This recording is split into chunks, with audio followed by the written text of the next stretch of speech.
How do we do career analysis with the help of graphology? So after getting the handwriting samples from a candidate, we see which environment or which field this person can work the best in. Whether it's related to finance, it's related to public management, sales, or maybe a field which requires very accurate decision making or which requires leadership qualities.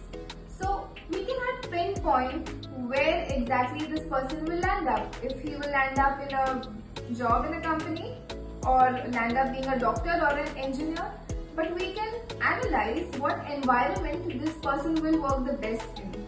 So if a candidate's handwriting says that he can work the best in possibly creative environments, then we suggest that to a person. If it says that this person is great at making decisions, then you could go into fields which requires good decision making. If it says that this person has great leadership qualities, then we would suggest this person to go for entrepreneurship. So we cannot pinpoint the career, but we can pinpoint or rather suggest career fields which can come out from the analysis of your handwriting.